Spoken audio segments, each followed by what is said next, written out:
Today we're talking Florida Gators baseball, softball, and wrapping up with some offensive Florida Gators that could be hitting NFL free agency in just a couple weeks, only here on Locked On Gators. You are Locked On Gators, your daily podcast on the Florida Gators. Part of the Locked On Podcast Network, your team every day.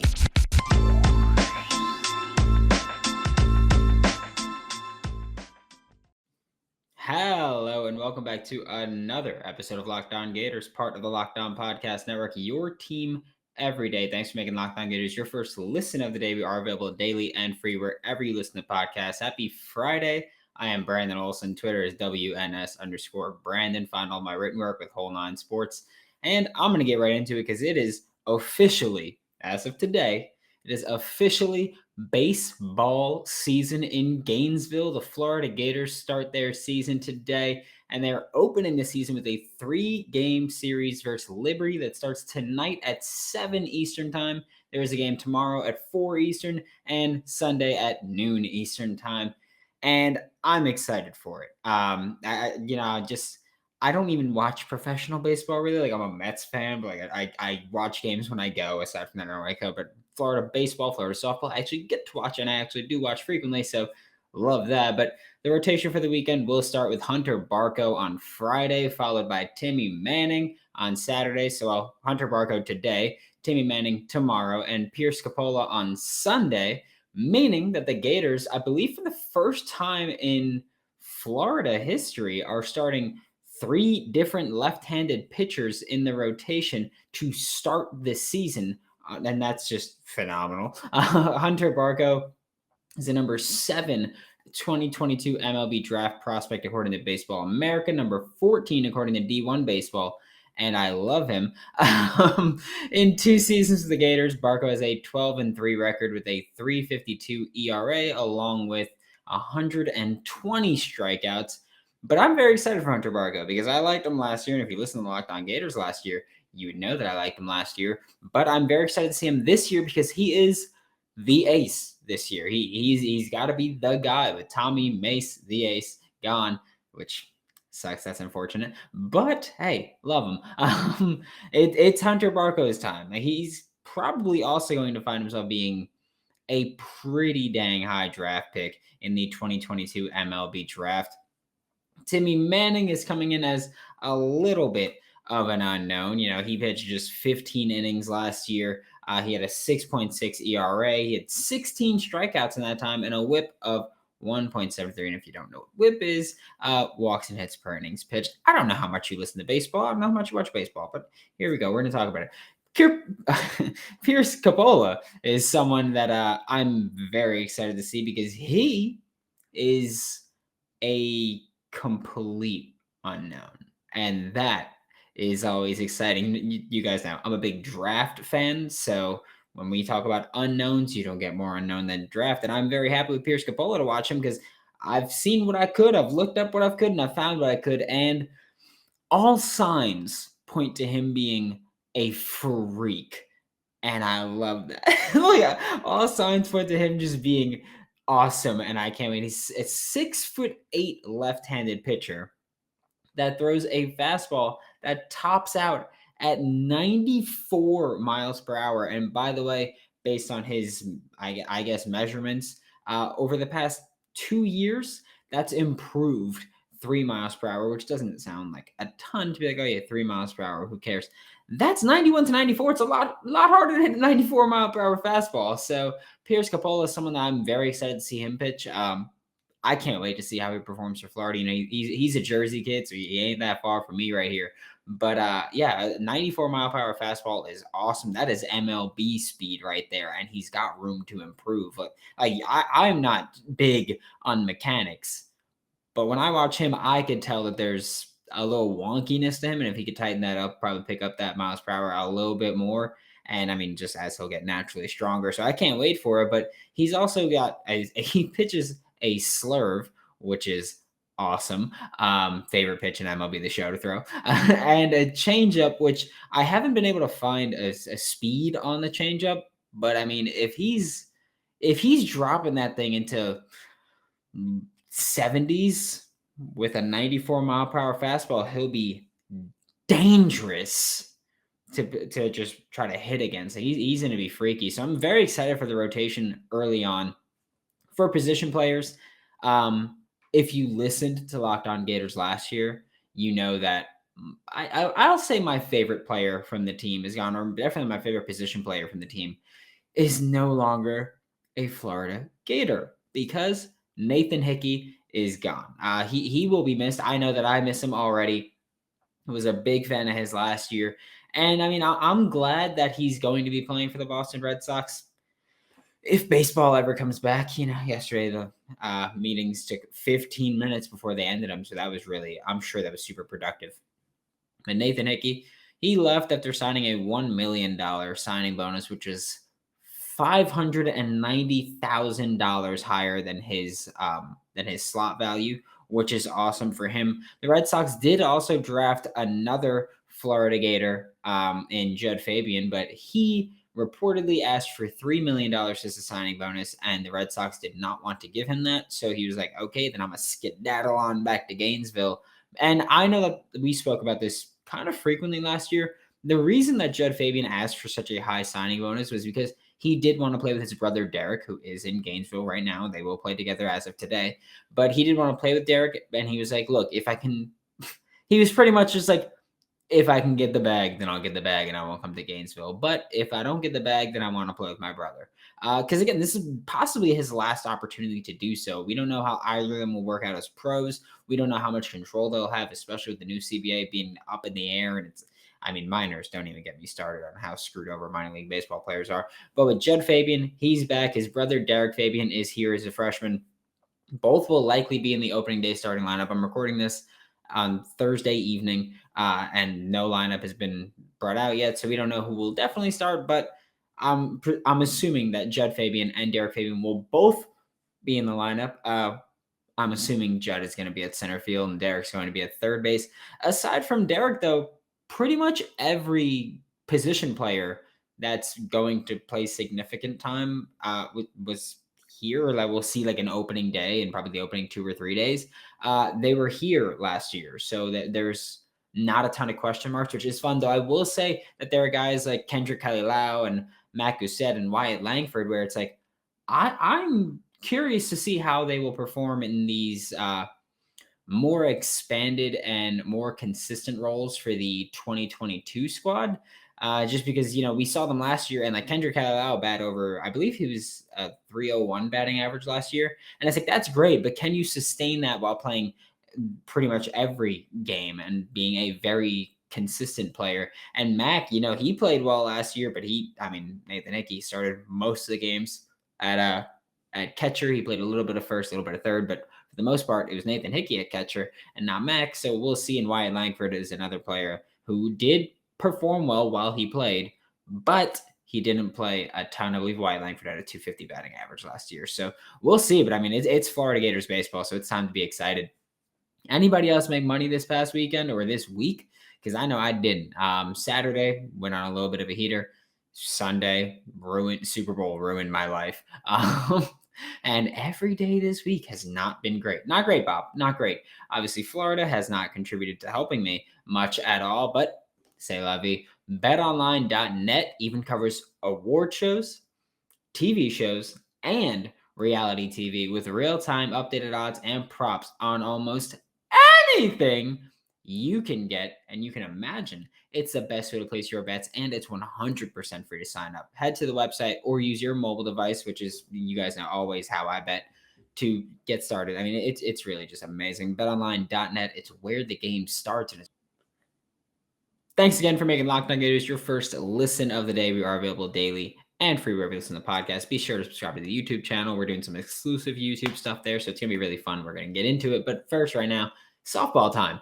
So the Florida Gators, if you don't know, are amazing at softball. I don't know how much you follow it, but they're amazing at softball. And I think I like softball more than I like baseball. And I do like baseball a lot, but I think I like softball more than I like baseball. And the Florida Gators are 6-0 to start the season after, I don't even want to say effectively dominating, but after absolutely dominating the UCF tournament, the USF tournament, where the Gators outscored their opponents with a 45 run differential.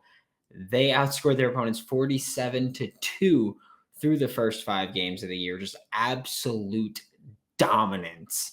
And it's amazing because, I mean, right now the Gators are headed into the T-Mobile tournament, which starts tonight and will carry into 4 games through 3 days, because tonight Duke at 6 p.m., Villanova tomorrow at 11:30 a.m., Louisville tomorrow at 2 p.m., and FAMU, Florida A&M University, Sunday at 2 p.m., all Eastern time. Of course, tonight's game versus Duke, though, is one that I am so excited to see. Like this is going to be a fun game. And if you can watch it, because I promise you, it won't let you down. It's going to be a great game. Duke is 4-1 to start the year, so Florida's got the 1 win or 1 game advantage, I guess would be the term there.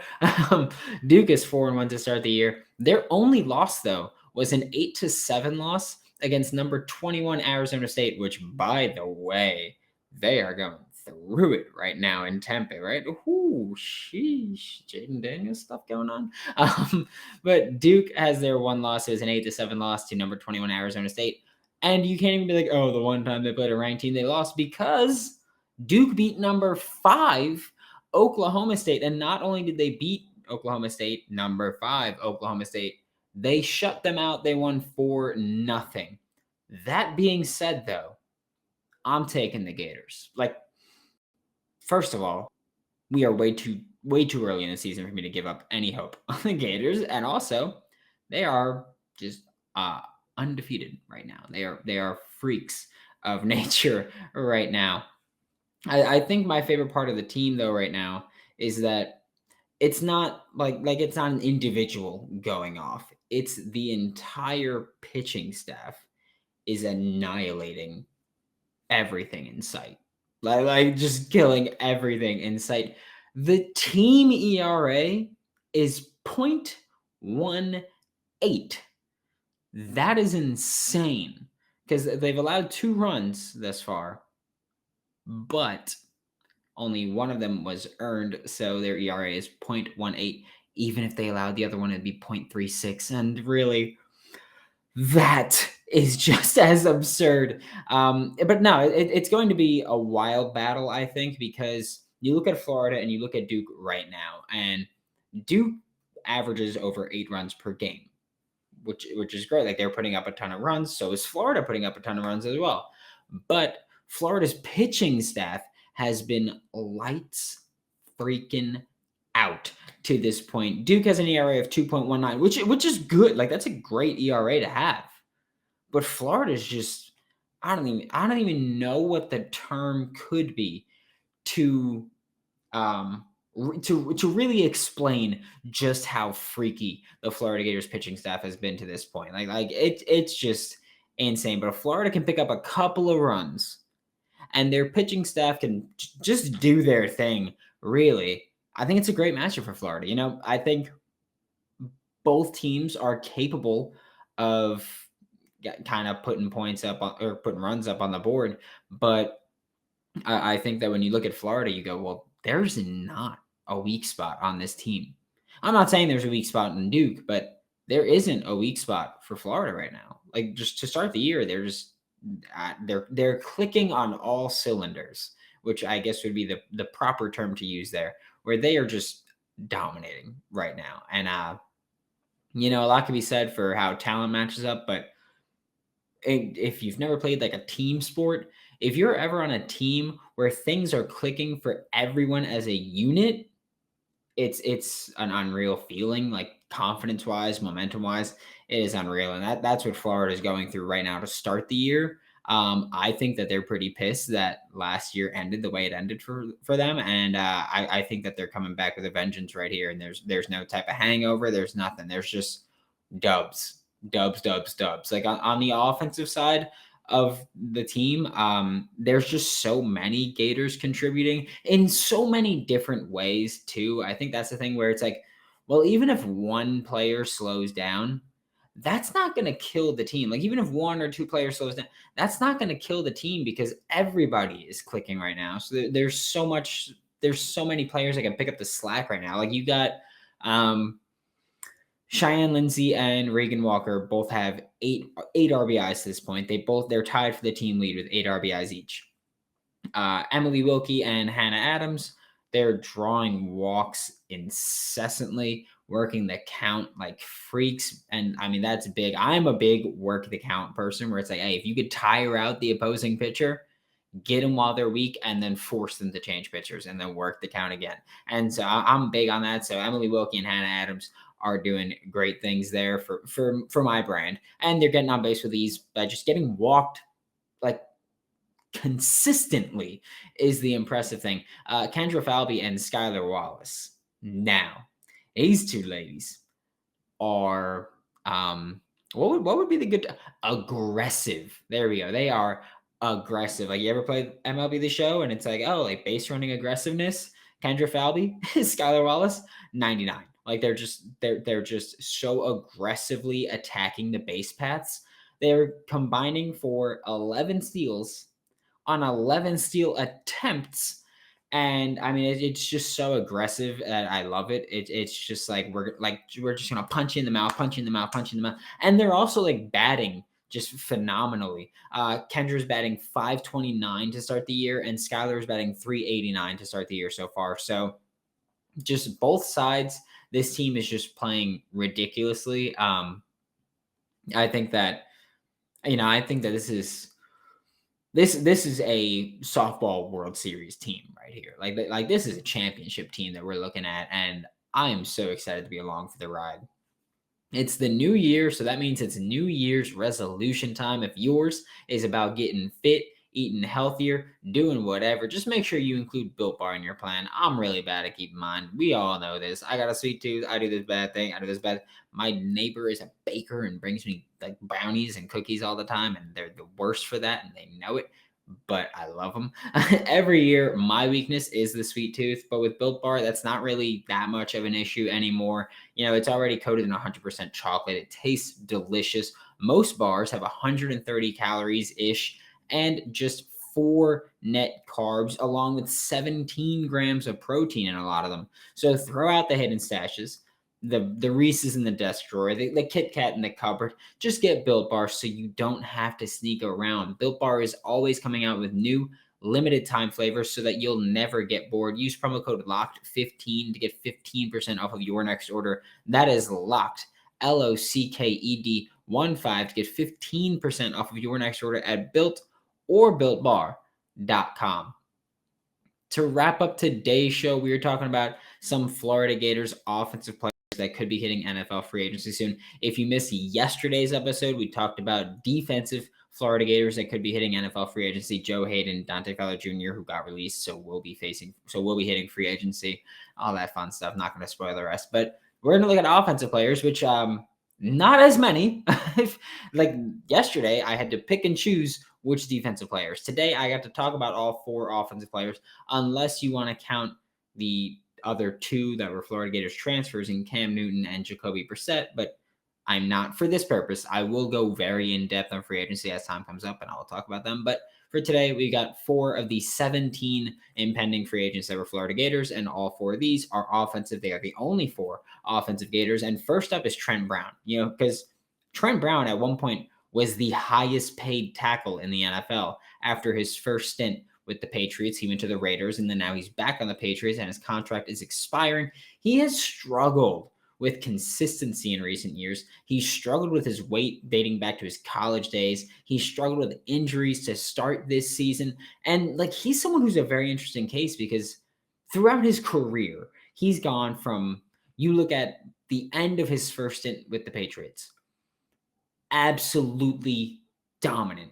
You look at the beginning of his stint with the Raiders, dominant. You look at towards the end of his stint with the Raiders, and he was coming down. And then this year, I think he was below average. He's someone who, for as big as he is, isn't as much of a mauler or a mover in the run game. Like he's listed as 6'6", 380 pounds, and he's someone who's not a big mover in the run game as much as you'd like for him to be. But part of that, could just be he's too big to really get moving and get the jump on guys. But I mean, it's all going to play a part in him. And I don't think he gets a big contract again this year. I think a lot of teams are going to be like, well, guess what? You got a big contract once and it didn't really work out, did it?